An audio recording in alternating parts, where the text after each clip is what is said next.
அப்படி இல்லைங்க, மெயினா இப்படி இது எடுத்துங்க.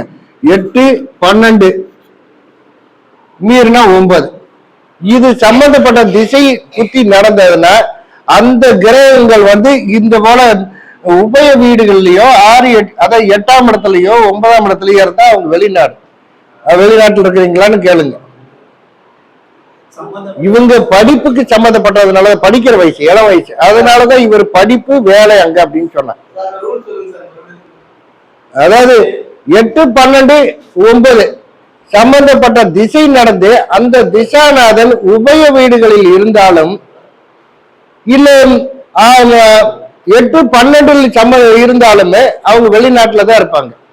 அப்ப அந்த திசை வரும்போது நீங்க வெளிநாடு வேலைக்கு ஒருத்தர் கேட்கிறான்னா அந்த 8 12க்கு சம்பந்தப்பட்ட திசை நடக்குதுன்னா அப்போதான் நீங்க வெளிநாடு போவீங்க.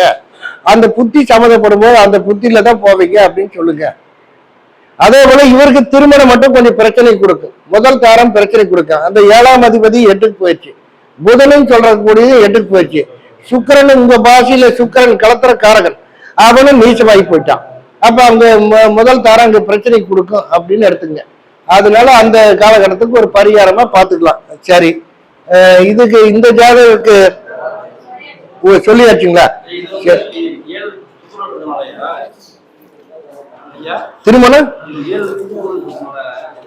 திருமணம் நடக்குங்க, ஆனா அது நிலைக்காது.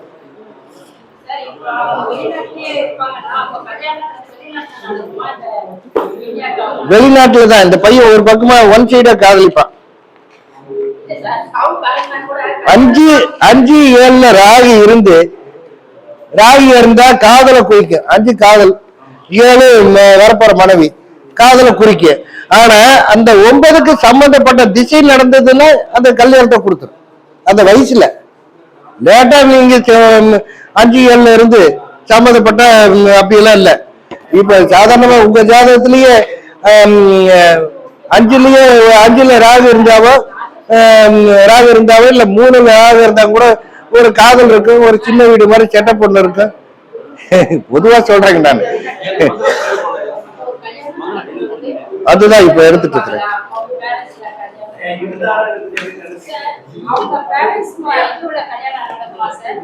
அவங்க பேரண்ட்ஸ் தாய் தந்தை பார்த்து கல்யாணம் பண்றதுன்னா லக்னத்துக்கு 4ஆம் அதிபதி கிடக்கூடாது. 4 அம்மா, 9ஆம் இடமும் கிடக்கூடாது. 4 9 கெட்டு போச்சுன்னா அப்பா அம்மா கண்டுக்க மாட்டாங்க. பையன் சௌரியத்துக்கு என்ன வேணாலும் பண்ணுவான். அப்ப அவனே கல்யாணம் பண்ணிக்குவான்ல. இப்ப 4ஆம் அதிபதி புதன் போய் அங்க 8ல போய் மறைஞ்சிருச்சா, அப்ப அம்மா பலம் இழந்துருச்சா. அப்பான்னு சொல்லக்கூடிய 9ஆம் அதிபதி செவ்வாய் போய் 11ல கேது கூட சேர்ந்துருச்சா. அப்பாவும் சரி நீ என்னவோ பண்ணிட்டு போடா, நம்ம பேச்சு நீ கேட்க மாட்டான், உனக்கு தோன்றது செய்டா அப்படின்ட்டு போயிடுவாரா. அப்ப அவன் பையன் அவன் சௌரியத்துக்கு தானே பண்ணுவான். அப்ப ஆமா, அப்படி தெரியாமல தெரிஞ்சும் கூட பண்ணலாம். ஆனா அவன் சௌரியத்துக்கு தான் பண்ணுவான். அதாவது மனசுக்கு பிடிச்ச கல்யாணம்னு சொல்லுங்க, அதுதான் சரி. ஏன்னா அவனோட மனசுக்கு பிடிச்ச கல்யாணம். எப்படி இருதாரத்துக்கு தான் நான் அப்ப நிறைய வாட்டி சொல்லிட்டு வந்தேன். அதாவது 7ஆம் அதிபதி புதனும் கெட்டு போனா 2ஆம் தாரன்ட்டேன் அப்படி நீங்க எடுத்துங்க. இப்ப ஏற்கனவே நடந்ததுல வேணா நீங்க கேட்கறது வேணா வாஸ்து, அப்பாவுக்கு இருதாரமா, அம்மாவுக்கு இருதாரமா, தாத்தாவுக்கு இருதாரமா, அதெல்லாம் எப்படி எடுக்கிறது அப்படி கேட்டிருந்தீங்கன்னா கூட பலன் சொல்றதுக்கு ஒரு ஈஸியா இருக்கு. அதாவது நம்ம கிளாஸ் முடிக்கலான்னு பாக்குற இவரு அதிகமாக்கிட்டே போறாங்க. சரி பரவாயில்ல. சரி, உதாரணத்துக்கு ஒரு ஜாதகத்தை போட்டு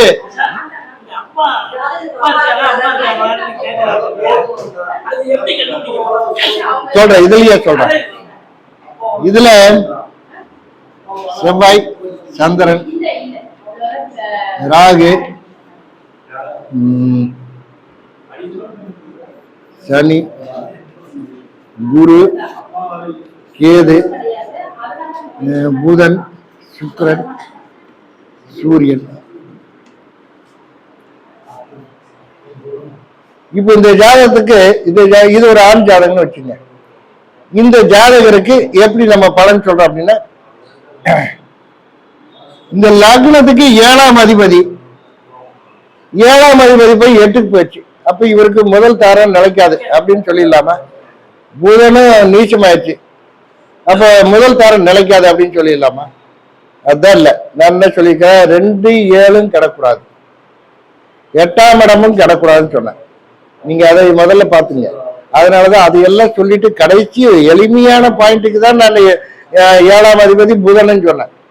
அதே மாதிரி திசா புத்தியும் 4 7 8 சொல்லி அதுதான் பிரிவு கொடுக்குன்னு சொன்னேன்.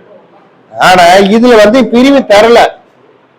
அது ஏன் தரல? அதனாலதான் இந்த மாதிரி ஒரு இக்கட்டான ஜாதகத்தை போட்டேன். குரு பார்க்க கோடி நன்மை. குரு 2ஆம் இடத்தை பார்க்குது. குடும்ப ஸ்தானாதிபதி ஆட்சி பலம் பெற்றிருக்குது. அப்ப குடும்ப பிரிவு இல்ல. ஆனா குடும்ப ஸ்தானாதிபதி பார்க்கறனால அங்க அடிச்சுக்கு புடிச்சுக்கணும், அப்படியே குடும்ப வாழ்க்கை ஓடிட்டு இருக்குது. அப்ப குடும்ப பிரிவு இல்ல. அப்ப இவருக்கு இருதாரம் இல்ல, ஒரு தாரம் தான். அதுக்கு என்ன சொல்றேன்னா, அதாவது 2ஆம் இடம் கிடக்கூடாது. ஒருத்தருக்கு 2ஆம் இடம் குடும்பம், குடும்பஸ்தானம் கிடக்கூடாது. அப்ப இவருக்கு குடும்பஸ்தானம் கிடல. சரி, இவருக்கு அம்மா 4ஆம் இடம். அம்மானா யாரு? புதனா? புதனுக்கு 2ஆம் அதிபதி செவ்வாயா? அப்ப அம்மாவின் குடும்பம்ங்கிறது செவ்வாயா? செவ்வாய் போய் நீச்சமாயிடுச்சா? அம்மாவுக்கு 6 குடையவன் தானே இங்க உட்கார்ந்து இருக்கா. அம்மாவுக்கு 7 குடையவன் புதனா? அப்ப அம்மாவுக்கு இருதாரம் சொல்லலாமா? சரி, அப்பான்னு எடுத்துக்கங்க. அப்பா எடுத்துக்கங்க. அப்பா ஸ்தானத்துல கேது இருக்கு. அப்ப அப்பா கூட பிறந்தவங்க ஒரு 5 பேர் இருப்பாங்க அப்படின்னு எடுத்துங்க. அது நம்மளுக்கு பிரச்சனை இல்லை. சரி, அப்பா ஸ்தானத்துக்கு 2ஆம் அதிபதி 2ல கேது இருக்குதா? அப்பாவின் குடும்பம் கெட்டு போச்சா? அப்பாவுக்கு 7ஆம் இடத்துல 2 கிரகம் இருக்கா? அப்ப அப்பாவுக்கு இருதாரம் சொல்லாம? இப்ப 5ஆம் இடம் தாத்தா. தாத்தானா சுக்கிரனா? அந்த சுக்கிரனுக்கு 7 குடையவன் போய் புதனா? புதன்னா 2ஆ? அப்ப அவங்க தாத்தாவுக்கு இருதாரம். ஆனா இவருக்கு மட்டும் ஒரு தாரம். அப்ப இருதாரம் எப்படி எடுக்கிறது அப்படின்னா, ஒரு பாவத்துக்கு 2ஆம் இடம் கெட்டு போச்சுன்னா 7ஆம் இடமும் கெட்டு போச்சுன்னா, அம்மாவுக்கு 2ஆம் இடம் கெட்டு போச்சு, 7ஆம் இடம் கெட்டு போச்சு. நீங்க 4ஆம் அதிபதி வச்சுங்க. 2ஆம் அதிபதி கெட்டு போச்சு, 7ஆம் அதிபதி இங்க நீச்சமாச்சு, கெட்டு போச்சு. அப்ப அம்மாவுக்கு இருதாரம் அங்க வருதா? அப்பான்னு சொல்லக்கூடியது. அப்பாவுக்கு 2ஆம் அதிபதி 12 போய் கெட்டு போச்சா? அப்பாவுக்கு 7 கூடிய சூரியன் போய் இந்த இது கேது சாரம் வாங்கி அதுக்கு கெட்டு போச்சா? கேது பார்வையில. அப்ப அப்பாவுக்கு அப்ப இருதாரான்னு வைக்கலாம். ஏன் இப்படி எடுத்துங்க. அப்பானா சூரிய சனி பகவானா? சனிக்கு 2 கூடையவன் அதுக்கு 12 போயிடுச்சா? அப்பாவுக்கு 7 கூடையவன் செவ்வாய் நீச்ச கிரகம், அதாவது பாதகாதிபதி அங்க உட்கார்ந்து அந்த இடம் கெட்டு போச்சா? அப்ப அப்பாவுக்கு இருதாரமா? அப்ப நம்ம எப்படி எடுத்துக்கிறோம்? ஒரு ஜாதக பலன் சொல்லும் போது லக்னத்தையும் பார்க்கணும், லக்னாதிபதியும் பார்க்கணும். இப்ப பாவகம்னா பாவக 4ஆம் இட பாவத்தையும் பார்க்கணும், 4ஆம் அதிபதியும் பார்க்கணும். அப்பதான் நீங்க பலன் எடுத்து பழக முடியும். இந்த பலன் சொல்றதுக்கு எனக்கு டைம் இல்லை. இப்ப இந்த வேற ஒரு இது மட்டும் சொல்றான்னு சொன்னல, அது ஒரு 5 நிமிஷம் எழுதிக்கிறேன்.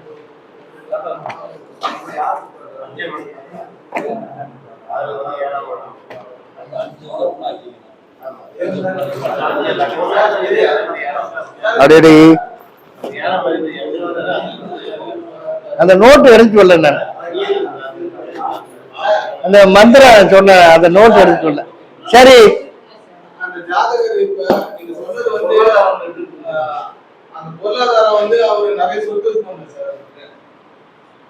பொருளாதார சந்திரன் இருக்கனால ஏதோ அன்றாட வருமானம் வந்துட்டு இருக்கு. இல்ல இல்ல சார், அதாவது 6ஆம் இடம் நோய், எதிரி, கடன், வன்பு, வழக்கு. அது 2ஆம் இடத்துல சந்திரனோட சேர்ந்து குரு சாரம் வாங்கியிருக்கு. அதுல குரு பார்க்குது. இவருக்கு கடன் கிடையாது, நோய் கிடையாது, எதிரி கிடையாது.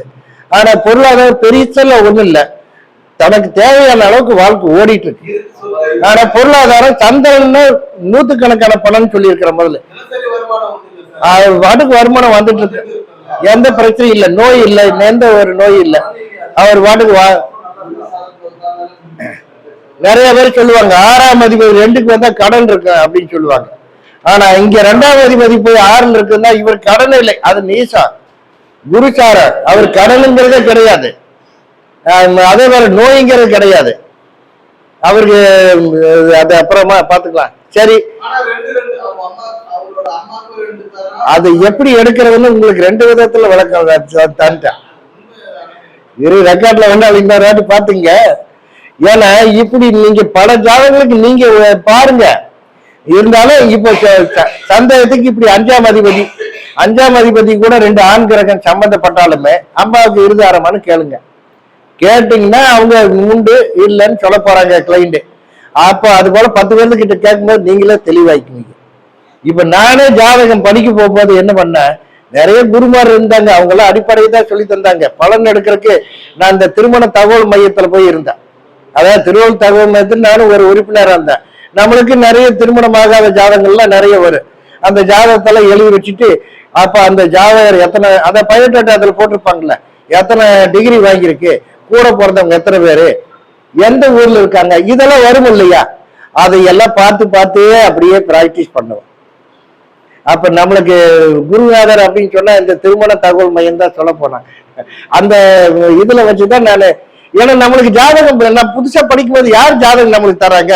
இன்னைக்கு டெய்லி 5 ஜாதகம் 10 ஜாதகம் வருது பாரு. இன்னைக்கு நான் இங்க இருக்கிறேன், ஆனா என் பேர்ல நிறைய பணம் வந்துட்டே இருக்குது.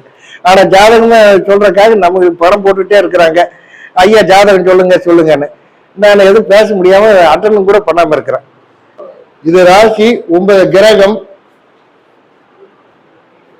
அது நட்சத்திரம். உங்க ஜாதகத்தை முதல்ல ஒரு பேப்பர்ல எழுதிக்கங்க. இப்ப எழுத வேண்டாம், நீங்க வீட்டுல போய் எழுதிக்கங்க. ஒரு பேப்பர்ல உங்க ஜாதகத்தை எழுதிக்கிறீங்க. எழுதிட்டு அந்த ஜாதகத்துக்குள்ள இந்த பீஜா மந்திரங்களை நம்ம அந்த கிரகத்துக்கு தகுந்த மாதிரி நம்ம எழுதிக்கணும். அது இப்ப உதாரணத்துக்கு ஒரு ஜாதகத்தை நம்ம போட்டிருக்கிறோம். இந்த ஜாதகத்துல நம்ம பீஜா மந்திரத்தை எப்படி போடுறோம் அப்படின்னு பாருங்க. இப்ப இதுதான் லக்னம். அந்த லக்னத்தை இப்படி ஸ்ரீ போட்டுருங்க, ஸ்ரீம் போட்டுருங்க. இப்ப அந்த லக்னத்துக்கு அடுத்தபடியா இந்த மேஷம்னு போட்டோம் இல்லையா, அந்த கிளீம் போட்டோம் இல்லையா, அந்த கிளீம் இங்க போடுங்க. இப்படி இந்த 12 கட்டத்துக்கு இதுக்குள்ள இந்த 12ஐயும் இதுக்குள்ள மறைச்சு எழுது. நீங்க அது போல கட்டத்தை போட்டு இந்த 12ஐயுமே இதுக்குள்ள அடைச்சிருங்க. இப்ப இதுதான் மேஷம் இல்ல, இங்கதான் மேஷம். லக்னம் எங்க வந்ததோ அதுதான் மேஷம். உங்க லக்னம் எங்க இருக்குதோ, இப்ப உங்க லக்னம் வந்து இப்ப தனுசல் இருக்குதுன்னு வச்சுங்க. அப்ப இந்த முதல் எழுத்தை இங்க தனுசல் இருந்து இப்படி எழுதிக்கிங்க, கட்டத்துக்குள்ள எழுதிக்க. புரியுதுங்களா? ஒவ்வொரு ஜாதகத்துக்கு நம்ம போட்டுக்க முடியாது. அதனாலதான் உதாரணத்துக்கு நீங்க போட்டுங்க. இது போட்டோமா, அடுத்தது இப்ப என்ன பண்ற, அந்த ஸ்ரீங்கிறது தான் லக்னம். உங்க லக்னம் எங்க இருக்கோ அந்த ஸ்ரீ போட்டுங்க. அதுக்கு அடுத்தபடியே இங்க ஷூ போட்டிருக்கிறது இல்லையா, இங்க லக்னத்துல சுக்கிரன். அப்புறம் சுக்கிரன்னா இங்க என்ன இருக்குது பாருங்க, இங்க சுக்கிரனை கிளீன் போட்டிருக்குது. அப்ப இங்கே இது போல போடுங்க, கிளீன். அதுக்கு அடுத்தபடியா என்ன, சூரியன் புதன் ராகு இருக்கு. சூரியனுக்கு என்ன போட்டிருக்கா, கிரீம் போட்டிருக்கிறோமா,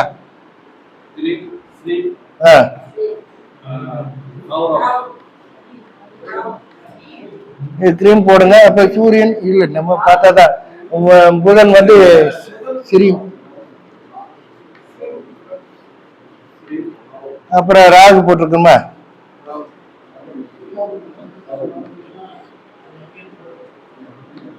அப்படி போடுங்க. இப்ப இந்த செவ்வாய்க்கு இஜ்ரீம் போட்டிருக்குமா,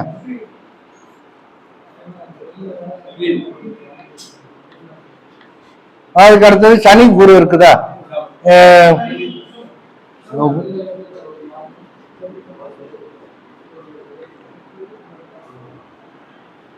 ஜம்பு. அப்புறம் அந்த கேதுக்கு சொல்லுங்க. சரிங்க.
உங்க டேட் ஆஃப் பர்த் இங்க வச்சுங்க. இப்ப இந்த இடத்துல இந்த கிரகங்களை எழுதணும். 1 இப்படி இந்த 27 கிரகங்களை இந்த இடத்துல எழுதிருங்க. அந்த நட்சத்திரத்துல இது எழுதிடுறீங்க. 27 எழுதிருங்க, ஒன்னும் பிரச்சனை இல்லை. 27 நட்சத்திரத்துக்கு நம்ம பூஜிக்கணும் இல்லையா? அதனால 27 நட்சத்திரத்தை இங்க எழுதிருங்க. இது எதுல எழுதுறது? முதல்ல ஒரு பேப்பர்ல எழுதி பிராக்டிஸ் பண்ணுங்க. அது போக இந்த நாட்டு மருந்து கடையில நிறைய இடத்துல 8 இன்ச்சு செம்பு தகுடு தருவாங்க. அந்த செம்பு தகுட்டுல எழுதுங்க. அந்த பேனால கூட நீங்க எழுதலாம். பேனால இந்த பை இல்லாத பேனா எடுத்து நீட்டா எழுதுங்க. ஆனா வேஸ்ட் ஆகாத அளவுக்கு தவறு வராம எழுதணும். கோட்டு மேல கோடு வரக்கூடாது. நீங்க கோடு விட்டு மறுபடியும் போடுங்க, ஒன்றும் தப்பு இல்லை. ஆனா கோடு போட்டு அதுக்கு மேல மறுபடியும் எழுதாதீங்க. அதே மாதிரி எழுத்து பிழை வரக்கூடாது. இது என்ன பண்றீங்க? இந்த போல எழுதிட்டு அதை முதல்ல தண்ணி ஊற்றி கழுவிறங்க. ஒரு தாம்பா தட்டு வச்சு தட்டு மேல அந்த தகுடு வச்சு அந்த தண்ணி ஊற்றி கழுவிறங்க. அதுக்கு மேல கோமியம் ஊற்றி கழுவுறீங்க. அது போக பால், பன்னீர், உங்களால இளநீ என்ன இருக்குதோ அதெல்லாம் போட்டு ஒரு வாட்டி கழுவிடுங்க. கழுவி நல்லா ஒரு துணி வச்சு நல்ல துணியில துடைச்சிருங்க. அப்ப இந்த சந்தனம் போட்டு வைங்க. 1 2 3 4 5 உங்க 5 இடத்துலயே 7 இடத்துலயே எவ்வளவு இடத்துல வேணாலும் சந்தனம் போட்டு வைங்க. அதுக்கு மேல குங்குமம் போட்டு வைங்க. வச்சு அதுக்கு மல்லிப்பூ எல்லாம் போட்டு அந்த ஒரு ஒரு தட்டுல வச்சு அந்த பூஜை படத்தை முன்னாடி வச்சு உங்களுக்கு தெரிஞ்ச மாதிரி மந்திரத்தை சொல்லுங்க. பெருசா மந்திரம் எல்லாம் சொல்லணுங்கிற இல்ல. அதாவது விநாயகர் மந்திரம் சொல்லுங்க. ஓம் கஜநாடம் போத கணபதி சேவிதம் கவித பசம் உமாசுதம் சோகமனாசகாரணம் நமாமி அப்படின்னு சொல்லுங்க. இல்லைன்னா சுக்லாம் பரதரம் விஷ்ணு சசிவர்ணம் சதுபுருஜம் பிரசன்னவதம் தியாகியே சர்வ விக்னோப சாந்தியே சுபே சோபனே சுபே மெத்தே ஆத்திய பிரமாண திரியாம்பகை கௌரி நாராயண நமஸ்துதே அப்படின்னு சொல்லுங்க. உங்களுக்கு என்ன மாதிரி தெரியுமோ அது போல சொல்லுங்க. அதாவது கஜநாடம் பூத கணபதி சேவிதம் இப்படி என்ன வேணாலும் சொல்லுங்க. உங்களுக்கு தெரிஞ்ச மந்திரத்தை சொல்லுங்க. ஆனா 48 நாள் சொல்லுங்க. தூப தீபம் காட்டணும். தூப தீபம்னா ஊதுபத்தி சாம்பிராணி காட்டுங்க. அந்த காலையிலன்னா காலையில, சாயங்காலம்னா சாயங்காலம். அதே போல வெறும் இது மட்டும் தூப தீபம் காட்டாதீங்க. நெய்வேதியமா ஏதாவது வைங்க. நெய்வேதியம்னா 2 பழமாவது வைங்க. பழம்னு பேர் வரக்கூடிய மாதுளை பழம், என்ன பழம் வேணா பழம் 2 பழம் வைங்க. ஒரு சொம்புல தண்ணி வைங்க. சொம்பு இல்லைன்னா கிளாஸ்லயாவது தண்ணி வைங்க. அந்த தண்ணியே சாயங்காலம் இல்லை எடுத்துருங்க. இல்லைன்னா மறுநாள் காலையில் எடுத்து ஒரு செடிக்கு ஊத்திருங்க. வேற மறுபடியும் அந்த கிளாஸ் நல்லா கழுவி செம்பு டம்ளர் இருந்தா ரொம்ப நல்லா இருக்கு. இல்ல செம்பு இந்த தீர்த்த செம்பு மாதிரி வச்சிருப்பாங்கல்ல கோயில்ல, அது போல நீங்க ஒண்ணு வாங்கி வச்சிட்டீங்கன்னாலும் சரி. அந்த அதுல தண்ணி ஊற்றி வச்சிருங்க. முடிஞ்சா 2 துளசி போட்டு வச்சுட்டு காலையில கூட அந்த தண்ணியை குடிச்சீங்கன்னா உங்களுக்கு நோய் எதிர்ப்பு சக்தி கிடைக்கும். இது போல 48 நாள் பூஜை பண்ணுங்க. இது எதுக்காக பூஜை பண்றது? இப்ப ஒருத்தர் கல்யாணமே ஆக மாட்டேங்குது, ஜாதக ரீதியை காட்ட மாட்டேங்குது. அப்ப இது தன்னை பூஜித்தால் தனக்கு என்ன வேணுமோ அது கிடைக்கும். இதை பூஜை பண்ண ஒண்ணு வேலை செஞ்சு வேலையே வருமானம் வர மாட்டேங்குது. இப்ப ஜென்மச்சனி அட்டமச்சனி நடக்குது, எனக்கு வேலையே கிடைக்க மாட்டேங்குது. வேலை செஞ்சாலும் பணம் வர மாட்டேங்குது. அந்த வேலைக்கு போற இடத்துல வேலையில ஜென்மச்சனி நடந்தாவே வீட்டுல நிம்மதி சந்தோஷம் இல்லை. வேலை செய்யற இடத்துல ஏதாவது ஒரு பிரச்சனை பண்ணிட்டே இருக்கிறாங்க, ஏதாவது குறை சொல்லிட்டே இருக்கிறாங்க. அவங்களுக்கு இது போல பூஜை பண்ண சொல்லுங்க. இது போல அவங்க ஜாதகத்தை வாங்கி நீங்க எழுதி கொடுத்து நீங்களே வேணாலும் ஒரு பூவை போட்டு அதை வச்சு பூஜை பண்ணி கொடுங்க. அது உங்க தகுதிக்கு தகுந்த மாதிரி 500 1000 எவ்வளவோ வேணாலும் வாங்கிக்கோங்க. ஆனா இது சிவன் அருளால 100% துல்லியமா பலன் செய்யும். அதுக்காக நீங்க ராகு தோசை செவ்வாய் தோசை இருக்குன்னு இது பண்ணாதீங்க. அப்படி 4 ஜோசிகாரங்கிட்ட பார்த்தா அப்படிதான் சொன்னாங்க அப்படின்னா சரி அந்த ஜாதகத்தை கொடுங்க, நான் கொடுக்கறத வச்சு பூஜை பண்ணுங்க சரியாயிருன்னு சொல்லி இது போல கொடுத்து அவங்களுக்கு தெளிவுபடுத்தி விடுங்க. நன்றி.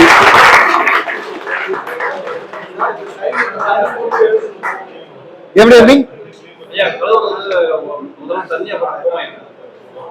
ஆமா, முதல்ல தண்ணி, அப்புறம் கோமியம், அப்புறம் நீங்க பன்னீர், இளநீர், பால் எது வேணாலும் அப்படி பண்ணிக்கங்க.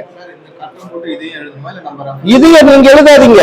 ஆமா பாத்தியா, இது எழுதாதீங்க, அதான் எழுதிட்டுமே. அது உங்களுக்கு புரியறதுக்காக நான் எழுதுனேன். டேட் ஆஃப் பர்த் விட இங்க டேட் ஆஃப் பர்த் கொடுக்காதீங்க. அதுல அதெல்லாம் தராதீங்க, இத மாத்திரம் எழுதி கொடுங்க. இப்ப ஒருத்தர் ஒரு வியாபாரி வர, எனக்கு தொழில்ஸ்தானம் நல்லா ஓட மாட்டேங்குது, உன் ஜாதகத்தை குடியான்னு சொல்லி எழுதிட்டு அந்த டேட் ஆஃப் பர்த் எல்லாம் போடாதீங்க. இது எழுதி இந்த அவனுக்கு தெரியாது இது என்ன எழுதியிருக்கான்னு. நீ இது பூஜை பண்ணிட்டு வாயா, இந்த கோடு போடாதீங்க. நீ பூஜை பண்ணிட்டு வாயா, உன் தொழில் நல்லா இருக்க, ஆனா பொறுமையா 48 நாள் செய் அப்படின்னு சொல்லுங்க. அவன் தொழில் நடக்குது.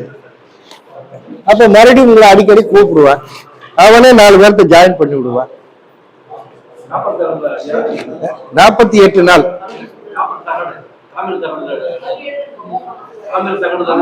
ஆமா ஆமா ஆமா. தாமரை தகுடு இல்லைங்க, அது செம்பு தகுடு. அது நாட்டு மருந்து கடையில கேட்டீங்கன்னாவே தருவாங்கன்னு.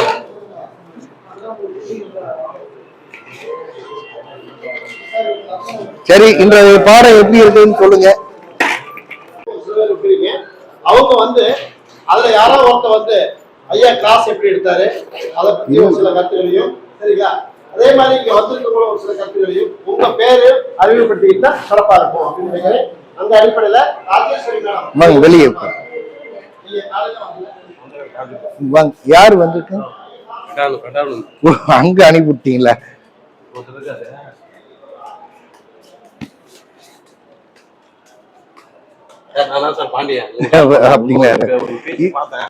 சரிங்க, பாத்துக்கிறேன். அங்க பாத்துருக்கீங்களா? சரி சரி வாங்க. ஆமா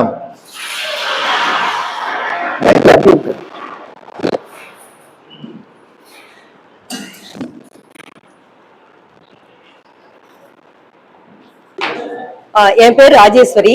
நான் கொளத்தூர், சென்னை கொளத்தூர்ல இருக்கேன். நான் இந்த அற்புதமான ஜோதிட கலையில வந்து இந்த கலையில இந்த அரிய வாய்ப்பு, அதாவது 33 வருஷம் பிரைவேட் கம்பெனியில வேலை பண்ணி ரிசைன் பண்ணேன். ஒரு காலகட்டத்துல எனக்கு சோதனைக்குரிய காலகட்டத்துல என் ஜாதகம் ஏன் இப்படி இருக்குதுன்னு போனப்ப தாம்பரத்துல இருக்கிற ராமகிருஷ்ணன் அப்படிங்கிற ஜோதிடர், நீங்களே ஜோதிடர் ஆவீங்கன்னு சொன்னதுனால ஒரு ஆர்வம் இருந்தது எனக்கு.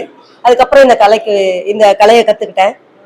அதுக்கு அடுத்து இங்க நண்பர்கள்ல ஒருத்தர் தட்சிணாமூர்த்தி அவர்கள், அவர் வந்து என்னை வந்து நிறைய மாநாடு, நிறைய கருத்தரங்கம் இதுக்கெல்லாம் வந்து என்னை கூட்டிட்டு போயிட்டு இந்த ஜோதிட கலையில மேலும் மேலும் வந்து எனக்கு ஒரு ஆர்வத்தை தூண்டி, இதுவே வந்து நாம ஏன் வந்து இந்த வாழ்வாதாரமா பண்ணக்கூடாது அப்படிங்கிற நிலைக்கு வந்து இன்னைக்கு பல குருமார்கள் எனக்கு பல கலைகளை இந்த ஜோதிட கலையில பல விஷயத்தை தேடி தேடி தேடி தேடி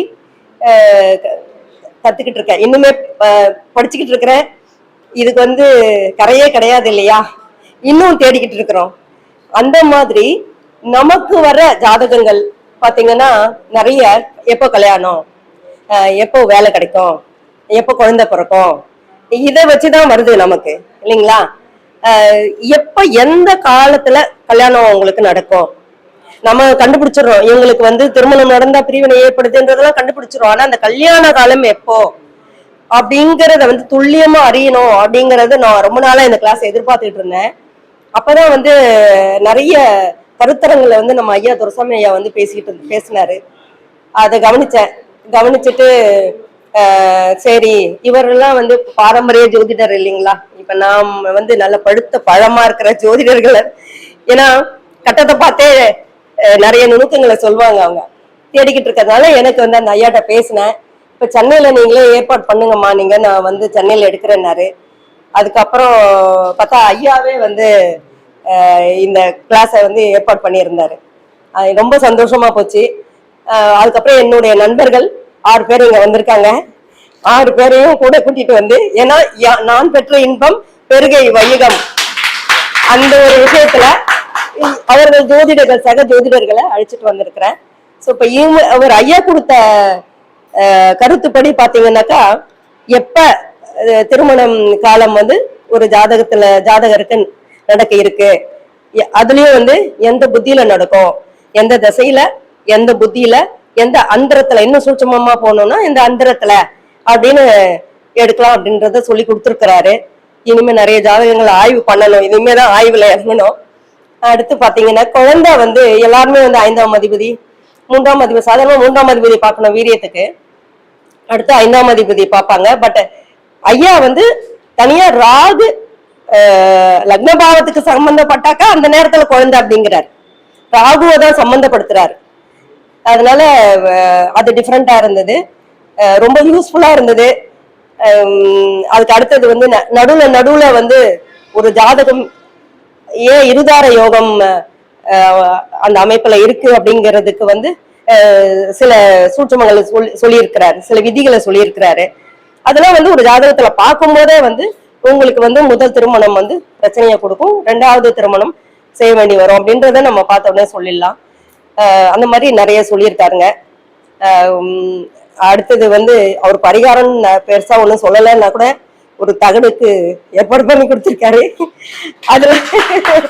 அதுல வந்து பீஜ மந்திரத்தை ஒரு செப்பு தகடுல எழுதி வரக்கூடிய வாடிக்கையாளர்களுக்கு அதை நீங்க உங்க கையாலே எழுதி கொடுங்க, எழுதி கொடுத்து 48 நாள் பூஜை பண்ணீங்கன்னா 100% அந்த ஈஸ்வரன் பேரால பலன் கண்டிப்பா கிடைக்கும்னு சொல்லியிருக்கிறாரு. அது குருவோட வாயில வந்ததுனால அதை நான் சிவன் வாயில வந்ததாக நான் நினைக்கிறேன். நம்ம ஃபாலோ பண்ணணும். எல்லாரையும் சந்தித்துல ரொம்ப மகிழ்ச்சி. 2வது இந்த 6 பேருக்கு நான் ரொம்ப கடமைப்பட்டிருக்கேன். நான் சொல்லி இந்த வகுப்புக்கு வந்து தவறாம வந்து அட்டன் பண்ணியிருக்காங்க. தேங்க்யூ. அனைவருக்கும் வணக்கம் ஐயா. ஓம் நமச்சிவாய வாழ்க வாழ்க, ஓம் சச்சிதானந்த வாழ்க வாழ்க, ஓம் சர்க்குநாதே வாழ்க வாழ்க. எல்லா புகழும் எல்லாருக்கும் கிடைக்கட்டும்.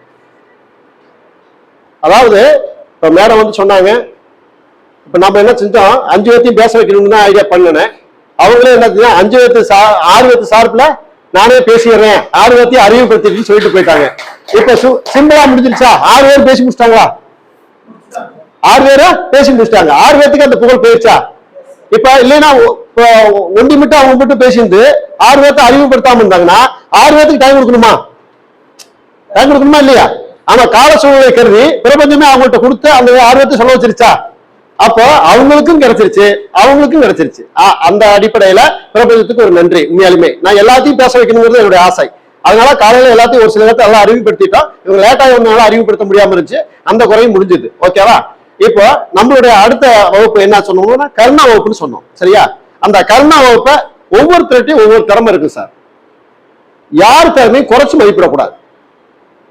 என்ன செய்யக்கூடாது? யார் மதிப்பையும் குறைச்சு மதிப்பிடக்கூடாது. அனுபவத்துக்கு ஒரு கருத்து இருக்கும், முயற்சிக்கு ஒரு கருத்து இருக்கும், வேகத்துக்கு ஒரு கருத்து இருக்கும். அனுபவத்துக்கு ஒன்று இருக்கும், முயற்சிக்கு ஒன்று இருக்கும், வேகத்துக்கு ஒன்று இருக்கும். சரிங்களா? அப்ப இது எல்லாம் சேர்ந்த கலவைதான் வெற்றிங்கிற விஷயத்தை நிர்ணயம் பண்ணுது.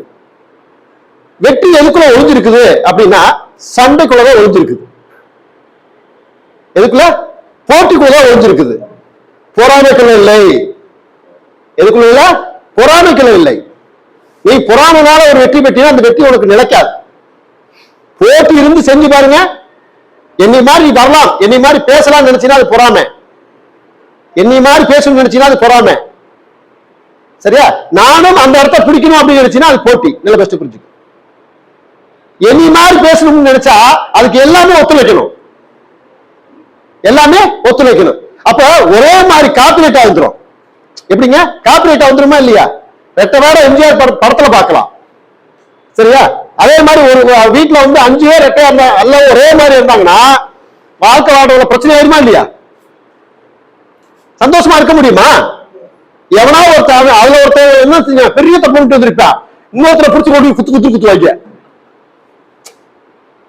அப்ப தண்டனை கர்ம என்ன வேலை செய்து பாருங்க, ஒரே மாதிரி இருந்ததுனால.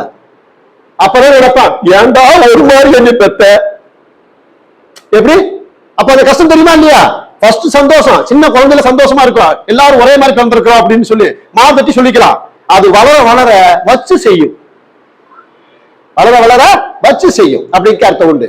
அது மாதிரி இப்ப கர்ணம் தப்பினால் மரணம் அப்படிங்கிற ஒரு வசனத்தை நீ கேள்விப்பட்டிருப்பீங்க. ஏன் அந்த கர்ணம் தப்பினால் மரணங்கிற விஷயத்தை பதிவு பண்ணாங்க?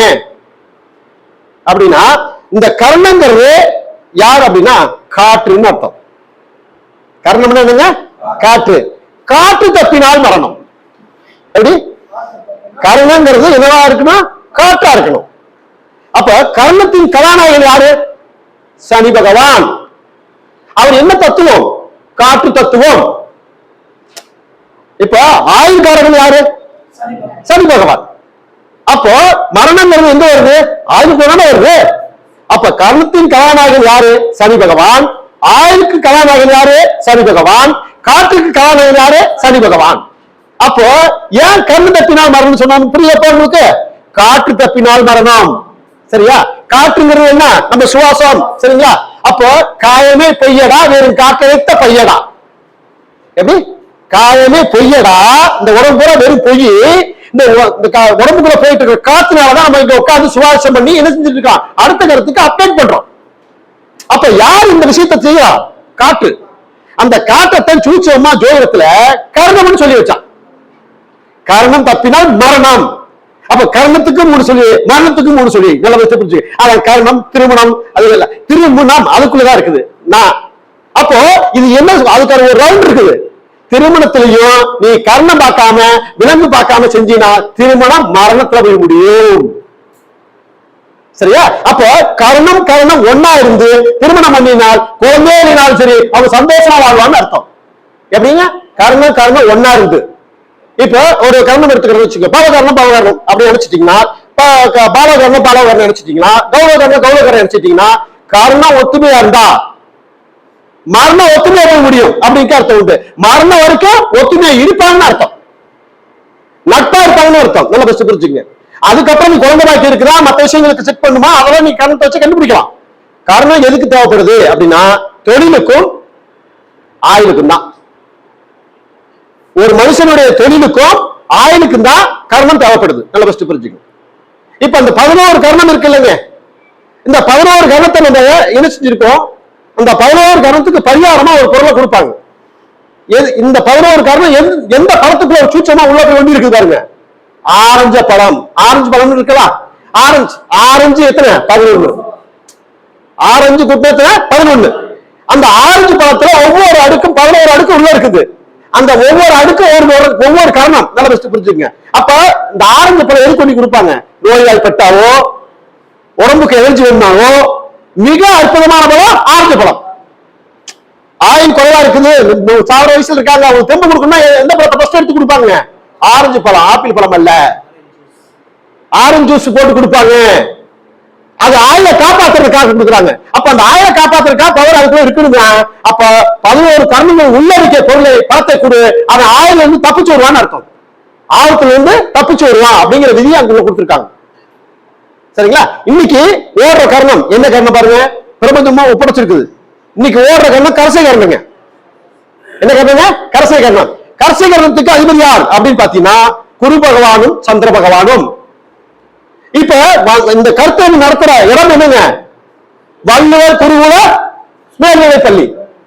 வந்துருச்சா குரு? ஓகே. இந்த குரு இன்னைக்கு என்ன நட்சத்திரங்க? மூல நட்சத்திரம். சரியா? கேதுவோட நட்சத்திரம். அந்த குருகுலம் கல்வி மேல்நிலை பள்ளிட்ட சிம்பிள் ஒன்று போட்டிருக்காங்க பாருங்க, ஆஞ்சநேயர் சிம்பிள். அதுல படத்துல பாருங்க ஆஞ்சநேயர் சிம்பிள் போட்டிருக்காங்க. அப்ப அது மூல நட்சத்திரம். சூப்பரா இங்கே இருக்குயா. அப்ப பிரபஞ்ச சப்போர்ட் எல்லாம் நீங்க வர முடியுமா? எப்படிங்க? பிரபஞ்ச சப்போர்ட் எல்லாம் வர முடியுமா? நிச்சயமா வர முடியாது. இது எல்லாம் A to Z அப்டேட் பண்றது சோசிய. நான் கட்டிக்காரன் சொல்லல, தயவு செய்து அப்ப தப்பா எடுத்துக்கூடாது. ஒவ்வொரு திட்டம் ஒவ்வொரு திறமைகள் இருக்குங்க. பவகரத்துல பிறந்தவங்க ஜோதிட ஆராய்ச்சியாளராக இருப்பாங்க. ஜோதிட ஆராய்ச்சியாளராக இருப்பாங்க. எடுத்து பாருங்க வேணா. அதாவது அடுத்த டேட்டுக்கு அடுத்த ஸ்டேஜ் கொண்டு போவாங்க. ஐயாவும் பவகாரணம் தான். இப்ப சொல்றேன் உங்கள்கிட்ட. அவரும் பூச நட்சத்திரம், நானும் பூச நட்சத்திரம். அவரும் பவகாரணம், நானும் பவகாரணம். சரியா? அவர் ஆராய்ச்சியில் இருக்கிறாரு. அந்த வேகத்தோட பேச முடியல, பதட்டமாவாரு. அந்த பவகாரணம் சிங்கம் சிங்கம் பதட்டமாகும். நானும் பதட்டமாவேன். இன்னைக்கு தான் கொஞ்சம் நல்லா பேசுற மாதிரி நினைக்கிறேன் உண்மையிலுமே. சரிங்களா? அதிக பதட்டமாவேன், உணர்ச்சி வசப்படுவேன். ரொம்ப நிறைய நல்ல கருத்தை கொடுக்கணுமே, நாம தான் கொடுக்கணும் அப்படின்னு அது முடியாது. ஆனா இருந்தாலும் எண்ணமே அப்படி வேலை செய்யுது. சரிங்களா? அப்போ ஒரு எண்ணிக்கை நம்ம தேவையான கொடுக்கணுமா அன்னைக்குதான் கொடுக்க முடியும், அன்னைக்குதான் பேர் வாங்க முடியும். எண்ணிக்கையா இருந்தாலும் இன்னும் மேலும் பேர் வரணும்னு எழுத முடியாது நம்ம தலைவருக்குல. எப்ப பிரபஞ்சம் நம்ம வெளியே கொண்டு வருதோ அப்பவே எழுதப்பட்ட விதி. நம்மளுக்கு வேணா தெரியாம இருக்கும், எண்ணிக்கை அது கிடைக்கணுமோ அது கிடைச்சிடும். இன்னைக்கு நான் கிடைச்சதாக ஒரு ஃபீலிங் எனக்கு கிடைக்குது உண்மையிலுமே.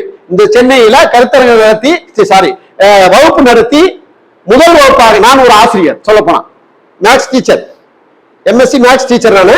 சரிங்களா, மேக்ஸ் கிளாஸ்னா அவ்வளவு கட்சியில உட்காந்துப்பாங்க, 100 பேர்த்த வச்சு கிளாஸ் எடுப்பேன். அவ்வளவு அக்யூட்டா இருப்பாங்க, அவ்வளவு ஸ்ட்ரிக்ட் அண்ட் பாலிஷா நடத்துவேன். 200 பிளஸ் 2 எடுக்கணும்னு நினைப்பாங்க, எடுக்கவே முடியாது. நான் கிராமத்து ஸ்டூடெண்ட் பாடம் நடத்துறேன். கிராமத்து வகையில இருக்கிற குழந்தைங்க எவ்வளவு டம்மியா இருப்பாங்க, அவங்கள்ட்ட பாடம் நடத்தி அவங்க 200 எடுக்க வைக்கணும் அப்படிங்கிற விஷயத்துல என்னுடைய ஸ்டூடெண்ட் பாலசுப்ரமணியன் என்னோட ஸ்டூடெண்ட் தான்.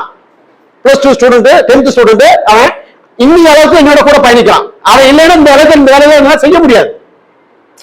என் மேல விசுவாசமா இருந்து என்னோட கூட பயணிச்சு இந்த வேலையெல்லாம் எடுத்து கொடுக்குறான். இப்ப கரசை கணக்கு இந்த பையன் வந்திருக்கான். இந்த பையன் வந்து இப்ப காஞ்சிபுரம் எனக்கு ஜாதகா தொகைதான் பழக்கம், என்னுடைய பீச்சை கேட்குங்கிறதுக்காக வந்திருக்கான். நான் எங்க போனா அந்த இடத்துக்கு வந்துருவான். உண்மையாலுமே இந்த கருத்தரங்கம் இதெல்லாம் நடத்தி இந்த அளவுக்கு வெற்றி பெறதுக்கான வாய்ப்பு கொடுத்தது யாருன்னா பாண்டியன் தான்.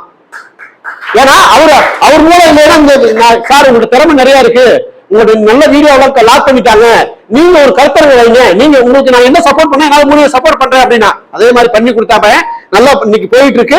இன்னைக்கு சென்னையில வந்து பாக்குறதுக்கு ஒரு வாய்ப்பு கிடைச்சிருக்குன்னா அவனும் ஒரு பங்கு. உண்மையிலுமே நான் வந்து நம்மளுக்கு வேலையே வேற, இதை போய் எப்படி பண்ணிட்டு இருக்கிறது அப்படின்னு நினைச்சேன். அது முழு நேரமா எல்லா விஷயத்திலையும் எல்லாம் விட்டுட்டு முழு நேரம் ஜோதிடரா வந்துட்டு இப்போ கருத்தரங்கு நடத்துறது, யூடியூப் போடுறது, வீடியோ எடுக்கிறது, பேச்சாளர் பேச வைக்கிறது. இப்போ இதுக்கு முன்னாடி கருத்தரங்கம் இதுல துறையூர் நடத்துறோம் சார். 150 பேர் வந்தாங்க சார். எத்தனை பேர் வந்தாங்க? 150 பேர் வந்தாங்க. சரியா, மிக பிரம்மாண்டமா நடந்துச்சு.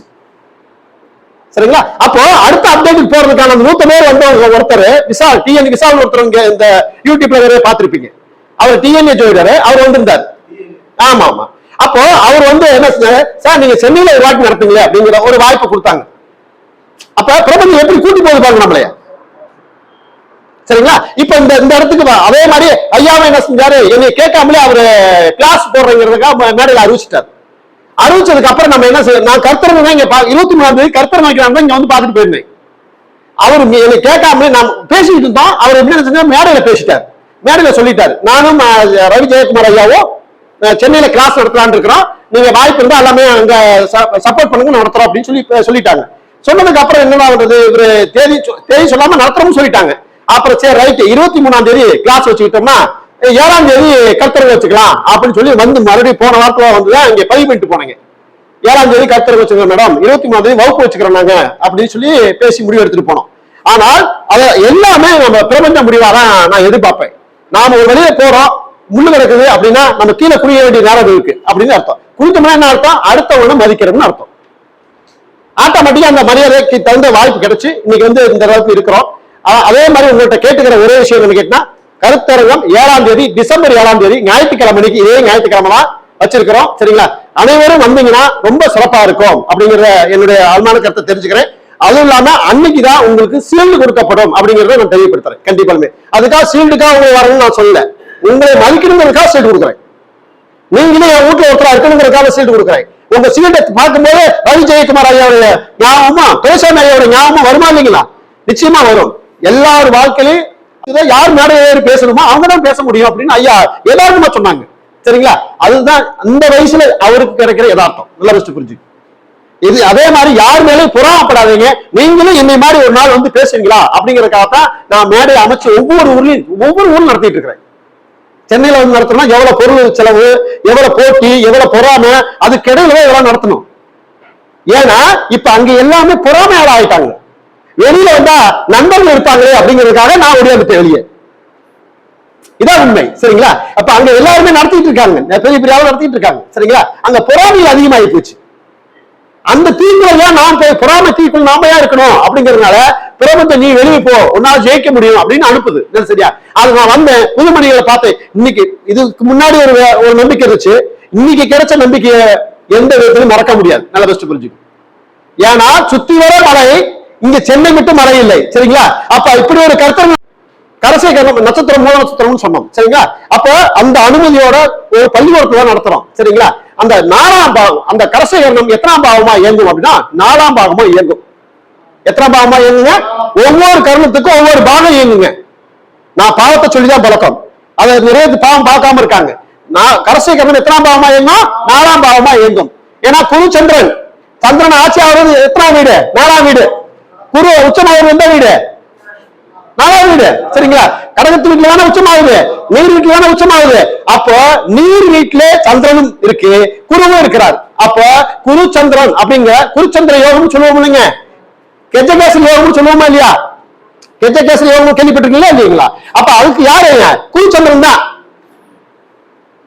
குருச்சந்திர யோகத்துக்கும் அதே குருச்சந்திரன் தான் சரிங்களா. கெஜகேசல் யோகத்துக்கும் குருச்சந்திரன் தான். அப்போ 4ஆம் பாவம் ஏயா கொடுத்தேன் அப்படின்னா அந்த போக அப்ப அந்த கருப்புக்கு என்ன செய்வாங்க? கருப்பு துணி போட்டா நல்லதுன்னு சொல்றாங்களா இல்லையா? அப்ப கருப்பு ஆடை அடுத்து யாரு? கரசை கரத்துல ஒருத்தர் இருக்கிறவங்க கருப்பு ஆடை கண்டிப்பா வச்சுக்கிட்டா நிச்சயமா கர்ணம் அவங்க ஜெயிக்க வைக்கணும், ஜெயிக்க வைக்கும்.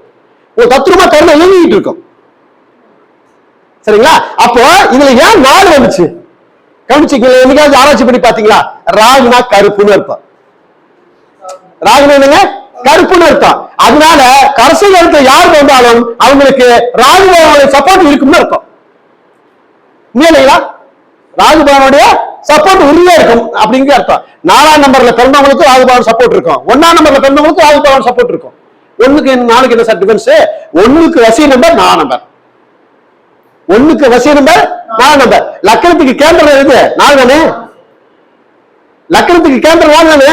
அப்ப 4 மூலம் உங்களுக்கு கொடுப்பன கிடைக்குமா கிடைக்காதா? கிடைக்கும். அப்ப குழந்தைன்னு சொன்னாங்களே, ராகுனா குழந்தைன்னு சொல்றாரு ஐயா.